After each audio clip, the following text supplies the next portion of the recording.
જય માતાજી મિત્રો, આજે ખંભાત એક અંગત કામ હતું એટલે આવ્યા હતા અને ત્યાંથી અત્યારે અમે દરિયાના દર્શન કરવા જઈ રહ્યા છે. મારી સાથે છે મારા મિત્ર અને પૃથ્વીસિંહ પણ બે શબ્દ બોલશે. અને પૃથ્વીસિંહ, આ દરિયા બાબતે શું તમારો ઇતિહાસ છે અને શું વાત છે? એના તારીખ છે. પૃથ્વીસિંહ અને થોડુંક એ અંગે થોડુંક જાણ કરજો. આજે અમારા અંગત મિત્ર એવા ખેસ એલડીભાઈ આજે એમના અંગત કામથી આવ્યા હતા અને એમને કહ્યું કે આપણે ખંભાત દરિયાની મુલાકાત લેવી છે. તો અમે આ ખંભાત દરિયાની નજારા જોવા માટે આવી ગયા છીએ. એલડીભાઈ કહે છે કે ખંભાતનો દરિયો છે કે એકચ્યુઅલી બંધ થઈ ગયો છે. ના જોવા લાયક છે અને એ દરિયાની મોજ માટે અમે આજે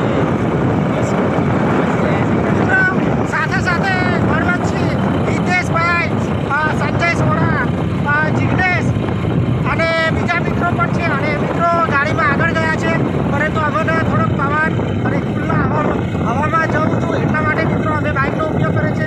બાકી અમારા સાથી મિત્રો થોડો આગ્રહ પણ કરતા હતા કે તમે ગાડીમાં આવો, પરંતુ ગાડી કરતાં બસ અમને એવું લાગે કે અમે બસ બાઇક લઈને જઈએ તો બાઇકથી ખુલ્લું દરિયાનું વાતાવરણ પણ જોયા અને દરિયાનું હવામાન પણ જોયા અને દરિયાની આસપાસનું જે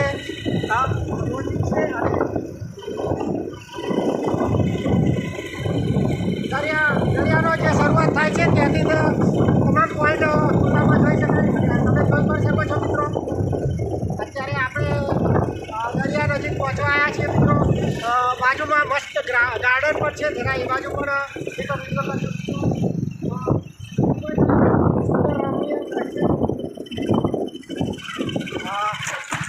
અમારા સાથી મિત્રો અમારી પહેલાં પહોંચી ગયા છે અને અમારું વેઇટિંગ કરી રહ્યા છે.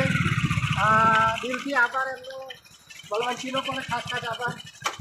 બોલાડો બે ત્રણ હિતેશભાઈ પણ છે મિત્રો. અમારા બ્લોગમાં બન્યા રહેજો. મિત્રો અમારી સાથે સાથે છે એક બે બૈરાવાળા ભાઈ પણ છે. બોલશે બોલો.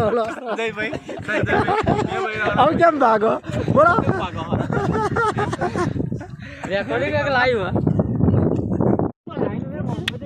જય માતાજી. ફાઇનલી અમે આવી ગયા છે ખંભાતના દરિયામાં અને અત્યારે દરિયામાં મોજ કરી રહ્યા છે મિત્રો. અમે જે છીએ ત્યાં અમે મારી સાથે છે સાથી મિત્રો હિતેશભાઈ, અમરસિંહ, બળવંતસિંહ અને જિગ્નેશભાઈ અને સંજયભાઈ પણ છે. સંજયભાઈ કંઈક લફરામ છે પણ એ પછી આપણે વાત કરીશું. અને અત્યારે અમે છીએ જે તે દરિયા અહીંયા શું છે મિત્રો, પહેલાં તો દરિયાની સપાટી પાણીને સ્થિર હોતી હતી પણ અત્યારે દરિયાની જમીનથી થોડી નીચે થોડી નહીં 5 મીટરનું જમીન અને દરિયાનું અંતર છે. અને થોડા પણ જો અહીંયાથી મિત્રો છે અને જો માટીનો ઘસડાય અને જો અમે સીધા દરિયામાં અમે પણ દરિયામાં વિલીન થઈ જાય ક્યાંય ખબર ના પડે એવું છે મિત્રો દ્રશ્ય. હા, સીધું બેસવામાં આવવું પડે છે પણ દરિયો અમારો પૂરો થઈ જાય એવું છે ને મિત્રો. મોજ કરવા આવે છે પરંતુ મોજની લિમિટ હોય. અમારા જિગ્નેશભાઈ એવું કહેતા હતા પાણી જોઈ લે, કંઈક જરા જોવું હોય તો જોઈ લો. સંજયભાઈ તો હમણાં ઉતરવાની વાત કરતા હતા. કદાચ સંજયભાઈ ઉતરે તો તમને વિડીયો બતાવી દઈશું. પરંતુ સંજયભાઈ આવી રહ્યા. સંજયભાઈ શું કહેતા હતા પાણીમાં ઉતરવાની વાત મિત્રો. અને દરિયાની વાત કરીએ તો દરિયો જોઈએ જ છીએ પરંતુ આ બીજી ત્રીજી વખત અહીંયા મુલાકાત લીધી છે અને હવે ચોથી વખત મુલાકાત ના લેવું પડે એવું કરતો લે. મિત્રો ખાસ દિલથી આભાર બળવંતસિંહનો કે અમારે અહીંયા જોવા આવતો ને સાથે બળવંતસિંહે અમને તેમની સાથે લઈને આવે છે. એટલે બળવંતસિંહનો આભાર. અમરસિંહનો પણ દિલથી આભાર કે તેમનો કિંમતી સમય બગાડી અને અમારી સાથે આવ્યા છે. અમરસિંહ કઈ થાકી ગયા એવું લાગે છે. હા મિત્રો, અમરસિંહને કંઈક થાક લાગી ગયો છે. હા અમરસિંહ, શું કહેવા માંગો છો? બે શબ્દ. થાક લાગ્યો ને? હા મિત્રો, દરિયાનો જગ્યા ખૂબ વિશાળ છે. દરિયો ખૂબ વિશાળ છે. દરિયો જેવું બધા કહે છે એવું જ છે. અહીંયા ક્યાંય કોઈ જગ્યાએ ક્યાંય સામે કિનારો દેખાતો નથી, કોઈ વસ્તુ નથી દેખાતી. કોઈ દરિયામાં ઘણા કહે છે કે મોટા મોટા જીવ હોય છે પરંતુ હોતા હશે, પરંતુ દરિયામાં જો સહેજ ચૂક કરી તો પાણીના એટલા મોટા જે પાણીનો પ્રવાહ છે એ અત્યારે તો દરિયો મોટા ભાગે મિત્રો આ દિશામાં છે પરંતુ પાણીનો પ્રવાહ આ જે આ દિશા છે એ મિત્રો મહીસાગર નદી છે. એ મહીસાગર નદી આ દિશામાંથી આવે છે, પરંતુ પાણીનો દરિયો અત્યારે શું કહેવાય, અને દરિયાનો પ્રવેગ ઉલટ છે ને પાછું પાણી. અને મિત્રો આ જે વિસ્તાર છે દરિયાનું પાણી ખારું છે, એટલે આજુબાજુ જ્યારે દરિયો પાણી આની ઉપર પાણી આવી જતું હશે ને કેટલા દિવસે અમાસના દિવસે મિત્રો અહીંયા બધાનું એવું કેવું છે કે અમાસના દિવસે અહીંયા પાણી આવી જાય છે.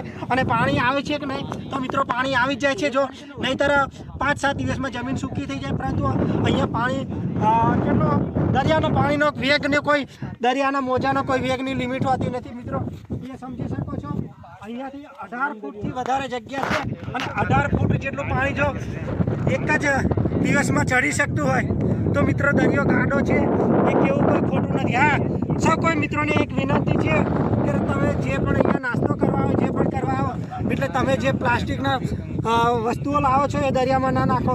જો સામે પડ્યું છે એ પ્લાસ્ટિકની કોથળીઓ ને એવું છે મિત્રો, એનાથી દરિયામાં જે પણ જીવ હોય એને નુકસાન થાય, અને એ કરવું એ મને થોડું અયોગ્ય લાગે છે. વધુ બ્લોગ આપણે મિત્રો હા હવે પછી બનાવીશું. શું એ હોદ્દો શું એ ભાઈનું મને બહુ ખબર નહીં. મહામંત્રી હે ને આ એ મહામંત્રી સાથે કંઈક મંત્રી કાર્ય સેટિંગ કરી દીધું એવું મને લાગે છે. એટલે સંજયભાઈ જો એવું હશે તો સંજયભાઈને સ્વાગત કરવાનું. જો સંજયભાઈ સેટિંગ બેટિંગ કરીએ છે તો એનો દરિયામાં ડૂબાડ દેવાનો. સેટિંગ કર્યું છે લાલભાઈ ખબર પણ બીજા સેટિંગની વાત બૈરાનું સેટિંગ તો અને લાલભાઈ કીધું કે આજે અમે ખેતુથી દરિયામાં જઈએ તો આજનો હેતુ અમારા લાલભાઈના દરિયામાં ડૂબાડવાનો છે.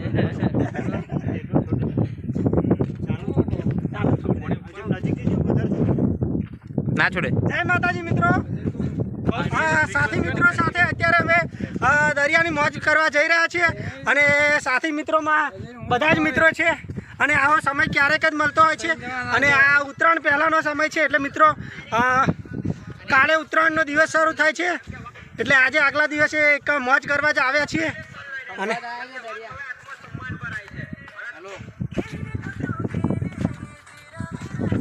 અમારી સાથે અમારા ખાસ મિત્ર, અને અહીંયા અમે ચૂંટણીમાં જ્યારે આવતા હતા મય પછીના ચૂંટણી પ્રચારમાં ત્યારે સૌથી વધારે સપોર્ટ આપનારા અમારા મિત્ર છે અમરસિંહ. બે શબ્દ કહેજો. બસ હવે બધા મિત્રો ખંભાત આવ્યા છે તો એમનો દરિયાની મોજ કરાવવા લઈને નીકળ્યા છે.